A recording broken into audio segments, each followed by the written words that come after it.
It is time for another variable rate update. And if you're getting this video, it's because we have deemed that these are appropriate updates for you to get based on your product or that you have interest in this. Now, look, the last Bank of Canada meeting is happening next week. Um, let's first start off with that, it's widely predicted that nothing's going to happen, nothing's going to move. 20% of economists actually predict a rate drop. I doubt that happens, but that's a worthy note to make.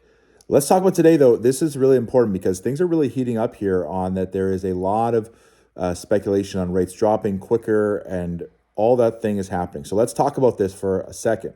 So first of all, let's talk about three things or three groups of people that we're watching. The first one would be economists.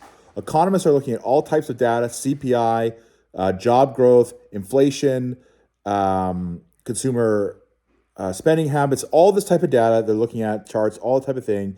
We look at it all too, but they are making guesses on what's going to happen based on what the data tells the Bank of Canada to do. All right, and so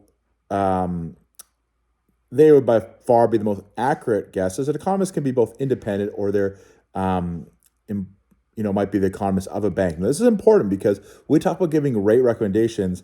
Know that every single time, and you'll see some videos hit on the shorter term fixed rate terms over this year and the flurry around that, is that remember, every single time a bank is setting its product based on what their economic data tells them to do. And here's a hint: they never do it with the idea that they're going to lose money on it.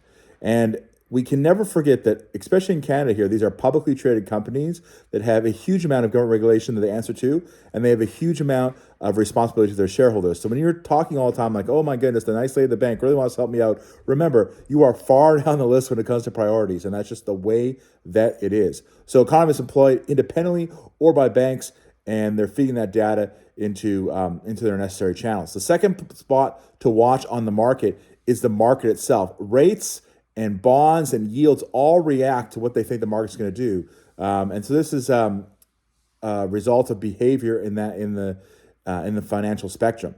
The third thing that we watch is what is the Bank of Canada saying.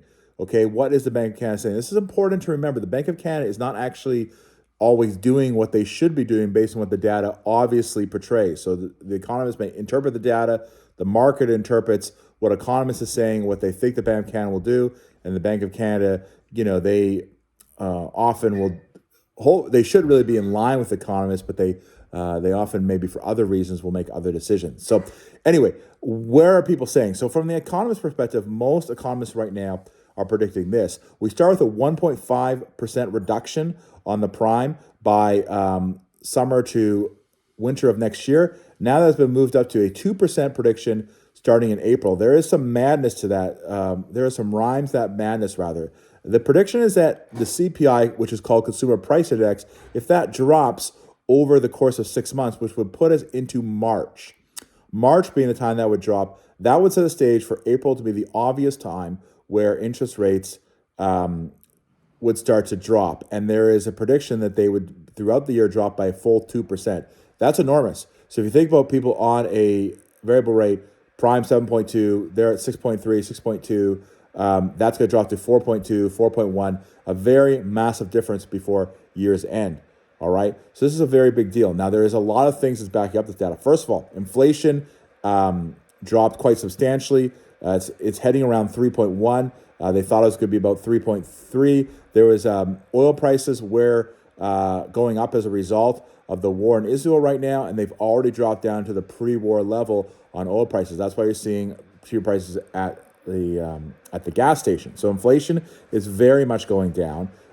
Job growth has stopped, so there's stopped being more and more jobs and wage increase. And then there is just a general feeling in the market that a lot of debt that's tied to the Bank of Canada debt. Now that you look at it as a variable rate mortgage or a line of credit, but it's obviously a lot of other products are now, they've noticed a lot of this is tied to long-term debt. So they have, even though the rates have moved in a meaningful way over the past 2 years, it is very likely that the impact has not been felt because people are only now coming to those renewal situations, and a substantial, in fact, some estimates put 90% over the next 2 years, mortgages come for renewal. And so there's a lot of heat that's going to cause a problem. So That's what the prediction is. Now, the markets right now are pricing in about a 95 basis point interest rate drop. So that's about a 1%. So they have bought into about 1% of what economists saying, but this leads us to what the Bank of Canada is saying. So the Bank of Canada said, hey,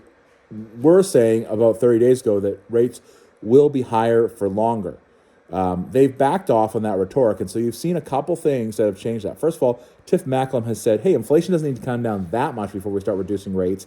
And also, they have backed off, and we hope to see this next week too. They've backed off from the idea that they're in a tightening cycle. So if they don't use those words next week, that's going to make a big difference. So tightening cycle, we think about interest rates, but it also involves them introducing different financial instruments, basically printing money, introducing the bond buying back program, putting more money into the economy. So this is important. Interest rates go up and they go down on this basis. The interest rate is supposed to not stimulate or drag down the economy.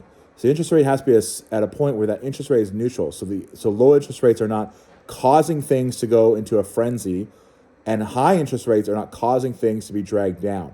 And so a lot of people feel they're already causing things to be dragged down, but we don't even know how far they're causing things to be dragged down. So anyway, prediction on the Bank of Canada meeting is no interest rate change, heading for rate decreases next year. If you want to chat about your mortgage or some strategies, we have sent out a recent email on doing a mortgage oil change. It's a very comprehensive mortgage look on a lot of different things, tax advantages. We want to encourage you to make a time to have that 20-minute appointment with me to go through that stuff. Thanks so much. If this video is helpful, would you mind sharing with your friends or anybody you know that it could be helpful with? And if you're watching our YouTube channel, for you to take time to subscribe to the channel, that would help us immensely. Thanks so much. We'll talk to you soon.